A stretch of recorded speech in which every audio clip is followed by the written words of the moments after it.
નમસ્કાર વિદ્યાર્થી મિત્રો, હવે આજે નવા ચેપ્ટરની શરૂઆત કરીએ. ચેપ્ટર નંબર 6, તત્વના અલગીકરણના સામાન્ય સિદ્ધાંતો અને પ્રક્રમો. બરાબર, તો સામાન્ય રીતે આપણે જોયું કે તત્વ છે એ મુક્ત સ્વરૂપે નથી મળી આવતું, મોટા ભાગે સંયોજિત સ્વરૂપે હોય છે, જેમાં ઓક્સાઇડ, સલ્ફાઇડ, કાર્બોનેટ, નાઇટ્રેટ વગેરે સ્વરૂપે એ મળી આવે છે. હવે આ તત્વોનું અલગીકરણ છે એના માટે કયા સામાન્ય સિદ્ધાંતોની જરૂર પડે અને કેવી રીતે એ મેળવી અને શુદ્ધિકરણ કરી શકાય એ બાબતની ચર્ચા આ ચેપ્ટરમાં કરેલી છે, જેમાં આપણે ક્રમશઃ દરેક મુદ્દા જોતા જઈએ. તો શરૂઆતનું જે કંઈ છે પ્રસ્તાવના સામાન્ય માહિતી એ અત્યારે હાલ પૂરતા આપણા સિલેબસમાં નથી. 6.1 ધાતુઓના પ્રાપ્તિ સ્થાન જે પણ નથી. ત્યાર પછી છે અયસ્કનું સંકેન્દ્રણ. બરાબર, ત્યાંથી આપણા સિલેબસમાં છે, એટલે 6.2 મુદ્દો આપણે બરાબર જોવાનો છે. હવે 6.2 મુદ્દામાં છે અયસ્કનું સંકેન્દ્રણ. એ સંકેન્દ્રણ માટે પછી સમજશું. ત્યાર પહેલા આપણે બીજી વાત કરીએ કે સામાન્ય રીતે આપણે જ્યારે ધાતુ મેળવવાની હોય એના સંયોજનમાંથી તો આપણે શું કરતા હોઈએ છીએ, ક્રમશઃ જોઈએ. તો પૃથ્વીના પેટાળમાં ધાતુઓ છે એના સંયોજન સ્વરૂપે રહેલી હશે, એટલે પૃથ્વીના પેટાળમાંથી સંયોજન સ્વરૂપે રહેલી ધાતુઓને બહાર લાવીએ છીએ, એટલે ખનિજ સ્વરૂપે આપને એ ધાતુનું સંયોજન છે એ મળે છે. આજે ખનિજ સ્વરૂપે મળતી જે ધાતુઓ છે એમાંથી તમે દરેક વખતે ધાતુ મેળવી શકતા નથી, એટલે કે બધી ખનિજ એવી નથી હોતી કે જેમાંથી તમે ધાતુનું અલગીકરણ કરી શકો. શું કામ? તો કે ઘણી બધી ખનિજોમાં ધાતુનું પ્રમાણ એટલું બધું ઓછું હોય છે કે એ ધાતુને મેળવવા માટેનો ખર્ચ છે એ ખૂબ વધી જતો હોય છે. એટલે વધારે પ્રમાણમાં ધાતુ ન રહેલી હોય ખનિજમાં ત્યારે તે ખનિજમાંથી ધાતુ મેળવવું અનુકૂળ નથી. તો આપણે કેવી ખનિજનો ઉપયોગ ધાતુ મેળવવા માટે કરી શકીએ? તો કે જે ખનિજની અંદર ધાતુનું પ્રમાણ વધારે હોય અને એમાંથી સરળતાથી ધાતુ સ્વરૂપે મેળવી શકાય એમ હોય તો એવી ખનિજનો આપણે ધાતુ મેળવવા માટે ઉપયોગ કરી શકીએ છીએ. આવી જે ખનિજ છે એને તે ધાતુની કાચી ધાતુ તરીકે ઓળખવામાં આવે છે, અથવા તો અયસ્ક તરીકે ઓળખવામાં આવે છે. એટલે સીધો ને સાદો મતલબ એવો થયો કે ધાતુ મેળવવા માટે જે ખનિજ વપરાય છે તે તેની કાચી ધાતુ કહેવાય. દાખલા તરીકે બોક્સાઇટ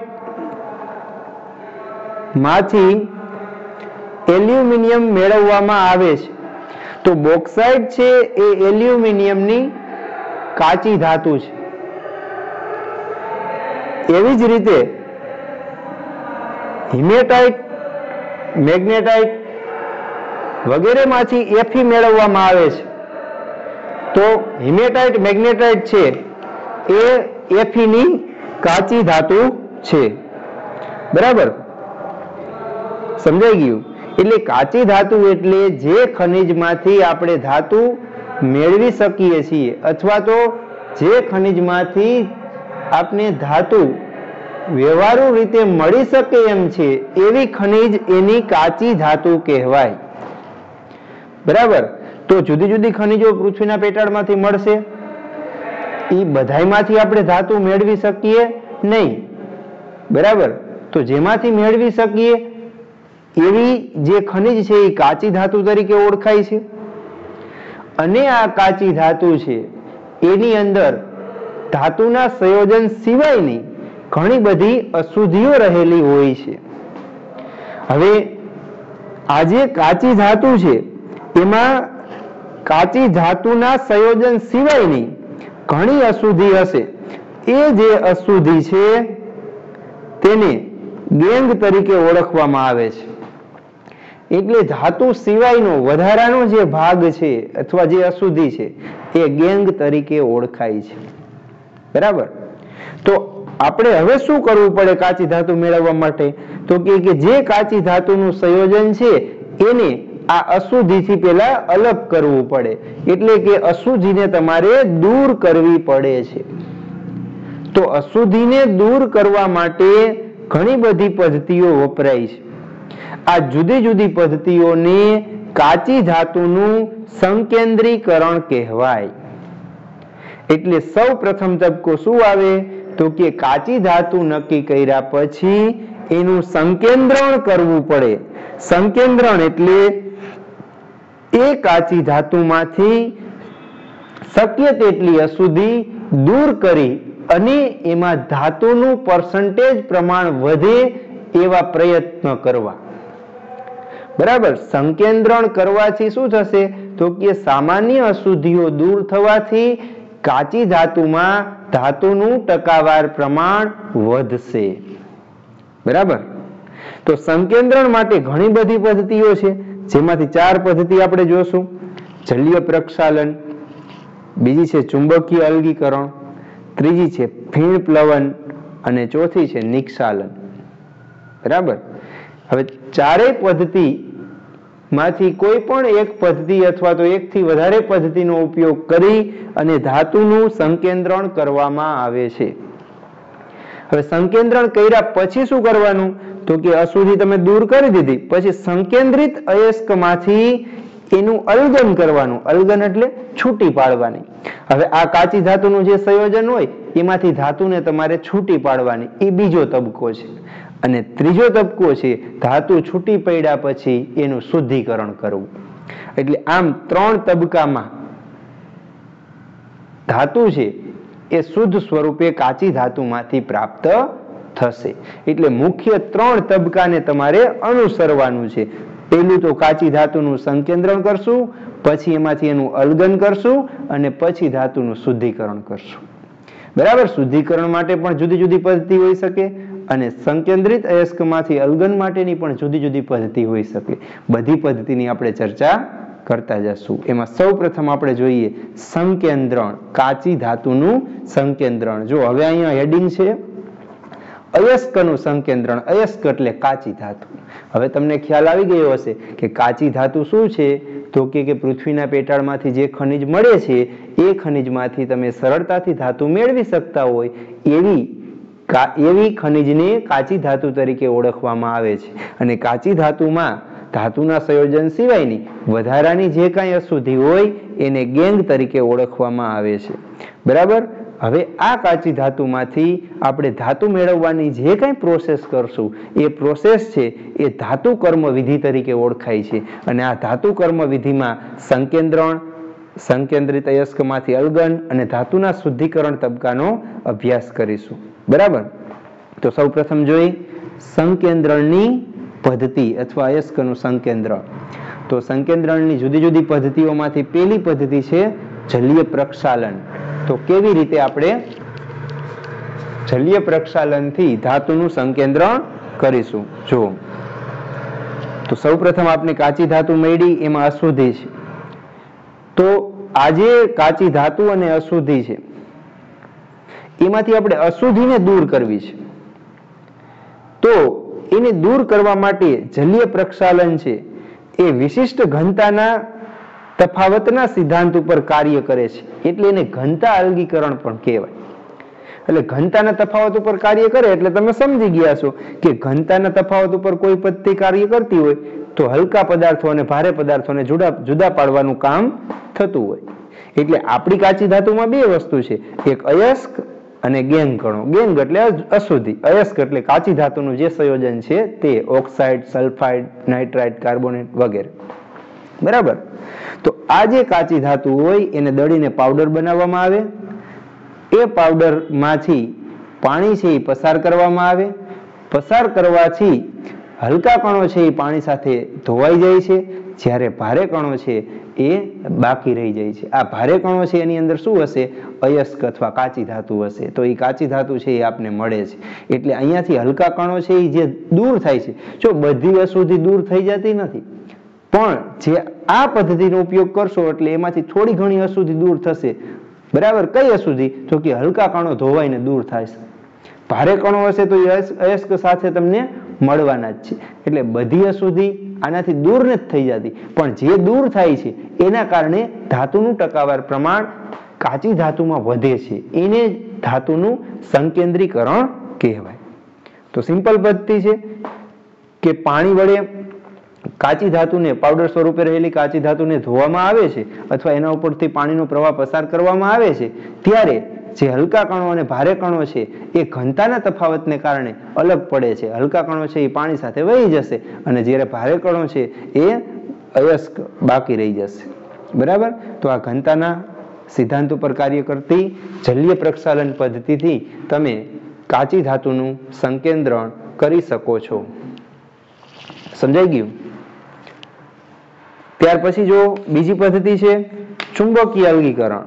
તો તમે નામ સાંભળ્યું જ હશે અને સરળ છે એકદમ. ચુંબકીય અલગીકરણ પદ્ધતિ છે તો એમાં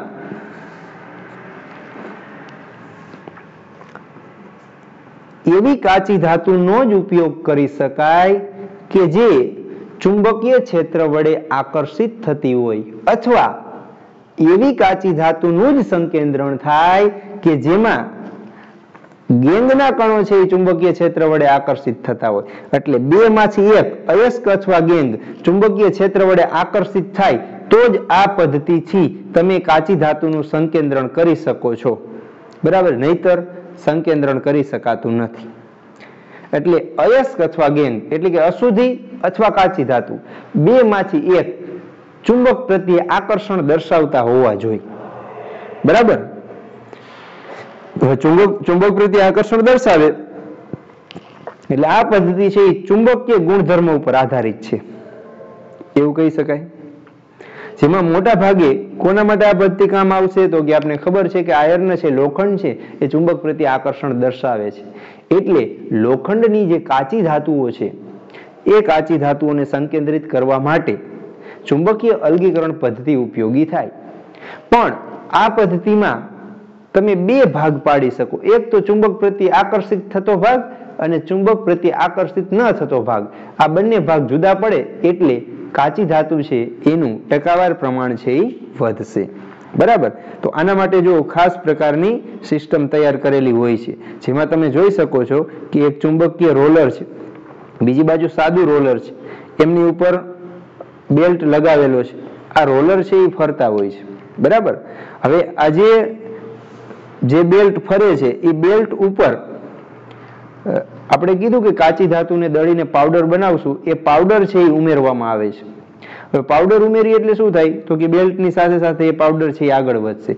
જ્યારે એ ચુંબકીય રોલરની પાસેથી પસાર થાય છે ત્યારે એને ચુંબક પ્રત્યે જેને આકર્ષણ હશે એ થોડાક નજીક પડશે, એટલે એ આ પાત્રમાં દાખલ થશે ચુંબકીય કણો. જેને ચુંબક પ્રત્યે આકર્ષણ નથી એ દૂર પડશે, એટલે એ બિનચુંબકીય કણો. બંનેને આપણે અલગ અલગ પાત્રમાં એકઠા કરી લેશું અને એમાં આપણે જે જરૂરી છે એ પાત્રનો આગળ ઉપયોગ કરશું. બરાબર. તો સાદી અને સિમ્પલ પદ્ધતિ છે કે ચુંબકીય રોલર ધરાવતા ખાસ પ્રકારના સાધનમાં ઝીણી દળેલી અયસ્કો ઉમેરી ચુંબક પ્રત્યે આકર્ષિત અને આકર્ષિત ન થતા બે ભાગ છે એ અલગ પડે છે, જેમાં એક ભાગ છે એ ચુંબકીય કણોનો હશે, બીજો ભાગ છે એ બિન ચુંબકીય કણોનો હશે.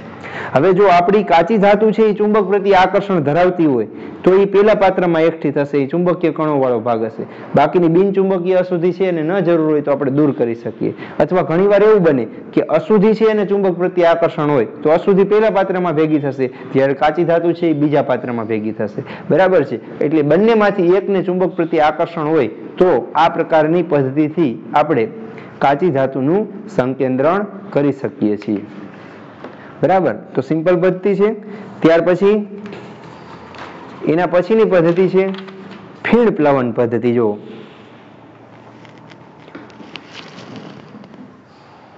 ફીણ પ્લવન પદ્ધતિની અંદર આગળ તમે અભ્યાસ કરી ગયા 10મામાં. આ પદ્ધતિ મોટે ભાગે સલ્ફાઇડ યુક્ત કાચી ધાતુ હોય તેનું સંકેન્દ્રણ કરવા માટે વપરાય છે. બરાબર. તો એક માર્કમાં ઘણીવાર પ્રશ્ન પણ પૂછાતો હોય છે કે સલ્ફાઇડ યુક્ત કાચી ધાતુના સંકેન્દ્રણ માટે કઈ પદ્ધતિ વપરાય છે? તો ફીણ પ્લવન પદ્ધતિ વપરાય છે. હવે આ પ્રકારની પદ્ધતિમાં પણ ખાસ પ્રકારની રચના કરેલી હોય છે. રચના આપણે પછી સમજીએ, પહેલા આપણે જોઈ લઈએ કે આ પદ્ધતિમાં શું કરવામાં આવે છે. તો કે સામાન્ય રીતે આ પદ્ધતિમાં અયસ્ક એટલે કાચી ધાતુનો જે પાવડર છે એને પાણી સાથે પહેલા તો મિશ્ર કરવામાં આવે. જો આપણે એને પાણી સાથે મિશ્ર કરશું અને જે બનશે એ નિલંબન બનશે. બરાબર. નિલંબન એટલા માટે બનશે કે કાચી ધાતુ છે એ પાણી સાથે એકદમ મિશ્ર થઈને દ્રાવણ નહીં બને, એમાં ભારે કણો હોવાને કારણે એ નીચે બેસી જશે. બરાબર. એટલે પાણી સાથે મિશ્ર કરવાથી નિલંબન બને છે. હવે એ નિલંબનમાં બે વસ્તુ ઉમેરવાની છે, એક સંગ્રાહક અને ફીણ સ્થાયીકારક પદાર્થ. સંગ્રાહક તરીકે પાઇન ઓઇલ છે, ફેટી એસિડ છે, ઝેન્થેટ છે, જે ઉમેરવામાં આવે છે. ત્યારબાદ ફીણ સ્થાયીકારક પદાર્થ તરીકે ક્રેસોલ અને એનિલિન છે એ ઉમેરવામાં આવે છે. બરાબર. આ બંને આની અંદર ઉમેરી દીધા પછી ઉપરથી ખાસ પ્રકારના પાઇપની રચના વડે હવા પસાર કરવામાં આવે છે. હવા પસાર કરવાથી શું થશે? તો કે દ્રાવણની અંદર ખળભળાટ થવાને કારણે એમાંથી ફીણ ઉત્પન્ન થાય છે. હવે ફીણ ઉત્પન્ન થશે એટલે શું થશે? તો કે ફીણ ઉત્પન્ન થવાને કારણે જે કાચી ધાતુ છે એ ફીણ સાથે જોડાઈ અને સપાટી ઉપર આવશે, અને સપાટી ઉપર રહેલા કાચી ધાતુના ફીણ છે એને અલગ કરી અને એમાંથી કાચી ધાતુ છે એ અલગ કરવામાં આવે છે. જ્યારે અશુદ્ધિના કણો છે એ ફીણ સાથે નથી જોડાતા, એ તળિયે જમા થઈ જાય છે, એટલે એ રીતે એને અલગ કરવામાં આવે છે. સમજાણું? તો આપણે જોયું કે ખનિજ કણો છે એ તમે પાઇન ઓઇલ, ક્રેસોલ, એનિલિન અને પાણી ઉમેરશો એટલે શું થશે? ખનિજ કણો છે એ તેલ વડે ભીંજાશે, એટલે એ તેલ સાથે આકર્ષાય અને એના વડે ભીંજાય છે. જ્યારે ગેંગના કણો છે એ પાણી વડે ભીંજાય છે. જે પાણી વડે ભીંજાય છે જે કણો એ ભારે થશે એટલે એ તળિયે બેસી જશે, અને જે તેલ વડે ભીંજાય છે બરાબર એ હલકા હશે એટલે ઉપર હશે, પાણીની સપાટી ઉપર. પાણીની સપાટી ઉપર હશે, જે હવા પસાર કરવાથી ફીણ સ્વરૂપે સપાટી ઉપર બહાર આવે છે, અને આ સ્વરૂપે રહેલા ફીણને બહાર કાઢી એને શુષ્ક કરી અને એમાંથી કાચી ધાતુ છે એ મેળવવામાં આવે છે. બરાબર. તો મિશ્રણને આપણે કીધું હવા પસાર કરવાથી ખળભળાટ થાય છે એટલે ફીણ બને છે. ફીણ હલકું છે, ઉપરની સપાટી ઉપર આવશે, એને આપણે તારવી લેશું, પછી એને સૂકવી દેશું એટલે અયસ્ક છે એ આપણે પ્રાપ્ત થઈ જશે. સમજાણું? તો અહીંયા આકૃતિ આપેલી છે, જોઈએ આકૃતિ. તો કે ખાસ પ્રકારનું એક સાદું પાત્ર છે, એની અંદર પાણી, અયસ્ક અને તેલ અને સ્થાયીકારક પદાર્થ તરીકે ક્રેસોલ આ બધું મિક્સ કરેલું હોય છે. ખાસ પ્રકારના પાઇપ દ્વારા ઉપરથી હવા દાખલ કરવામાં આવે છે. આ પેડલ છે એ ઘૂમે છે એટલે ફરે છે, નીચેનું પેડલ છે એ પણ ફરે છે, એના કારણે નીચે હવા છે એ આવે છે એટલે કે ખેંચાય છે, અને હવા નીચે ખેંચાવાને કારણે એમાંથી ફીણ છે એ ઉત્પન્ન થાય છે. એ ફીણ સાથે ખનિજના કણો છે એ સપાટી ઉપર આવે છે. આ સપાટી ઉપર રહેલા ખનિજના કણો છે એ ફીણ સ્વરૂપે દૂર કરી એને સૂકવી અને એમાંથી કાચી ધાતુ છે એ અલગ કરવામાં આવે છે. સમજાઈ ગયું? તો આવી રીતે સલ્ફાઇડ યુક્ત કાચી ધાતુ છે એને ફીણ પ્લવન પદ્ધતિની મદદથી તમે અલગ કરી શકો છો. એટલે આ પદ્ધતિ છે એ ખાસ અગત્યની પદ્ધતિ છે. ફીણ પ્લવન પદ્ધતિ વારંવાર પૂછાતી હોય છે સિમ્પલ, પણ એની અંદરથી MCQ પણ ઘણા પૂછાય છે કે ફીણ સ્થાયીકારક પદાર્થ તરીકે કયા પદાર્થો ઉમેરવામાં આવે છે, સંગ્રાહક તરીકે શું ઉમેરવામાં આવે છે, આ પદ્ધતિ કોને લાગુ પડે છે, આવા નાના પ્રશ્ન છે એ MCQમાં પૂછાતા હોય છે. ત્યાર પછી જો માની લ્યો કે 2 સલ્ફાઇડયુક્ત કાચી ધાતુનું મિશ્રણ હોય અને એમાંથી આપણે 1 સલ્ફાઇડયુક્ત કાચી ધાતુનું સંકેન્દ્રણ કરવું હોય તો શું કરશું? તો એની અંદર અવનમક ઉમેરવામાં આવે છે. અવનમક શું કરશે?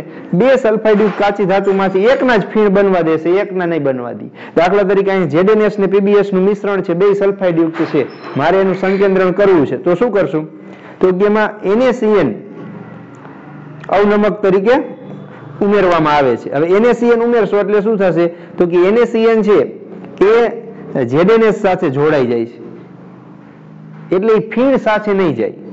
જ્યારે PbS છે એ ફીણ સાથે જશે, એટલે PbS છે એ ફીણ દ્વારા અલગ થશે અને ZS છે એ દ્રાવણમાં સંકીર્ણ સ્વરૂપે રહી જશે, કારણ કે NaCN છે એ ZnS સાથે પ્રક્રિયા કરી અને સંકીર્ણ બનાવશે. એ સંકીર્ણ છે એ દ્રાવણમાં જ રહેશે. જ્યારે PbS છે એ NaCN સાથે જોડાતો નથી, એટલે NaCN છે એની સાથે ZnS જોડાઈ જાય તો PbS છે એ ફીણ સાથે સપાટી ઉપર આવશે. એટલે આ રીતે ZnS અને PbS બંનેને તમે અલગ કરી શકો છો. બરાબર. એટલે આવી રીતે કોઈ પણ 2 સલ્ફાઇડયુક્ત કાચી ધાતુનું મિશ્રણ હોય ત્યારે એમાં યોગ્ય પ્રમાણમાં પાણી અને તેલ ઉમેરી અને યોગ્ય અવનમક પસંદ કરવામાં આવે છે. બરાબર. આ તો PbS અને ZnS માટે NaCN પસંદ કર્યો છે. હવે NaCN નું કામ શું છે? તો કે 2 સલ્ફાઇડયુક્ત કાચું ધાતુમાંથી એક સાથે જોડાય ને એક સાથે ન જોડાય. બરાબર. એવો પ્રક્રિયક તમે પસંદ કરો એટલે ઓટોમેટિક સલ્ફાઇડયુક્ત કાચી ધાતુ હશે 2, તો એમાંથી એક છે એ ફીણ સ્વરૂપે બહાર આવશે, બીજી છે એ દ્રાવણમાં રહી જશે. બરાબર. તો આ પણ વારંવાર પ્રશ્ન પૂછાય જ છે કે ZnS અને PbS ના સંકેન્દ્રીકરણ માટે કયો અવનમક ઉમેરવામાં આવે છે. બરાબર. અથવા તો કોણ ફીણ સાથે જશે અને કોણ ફીણ તરફ નથી જતું. સમજાઈ ગયું?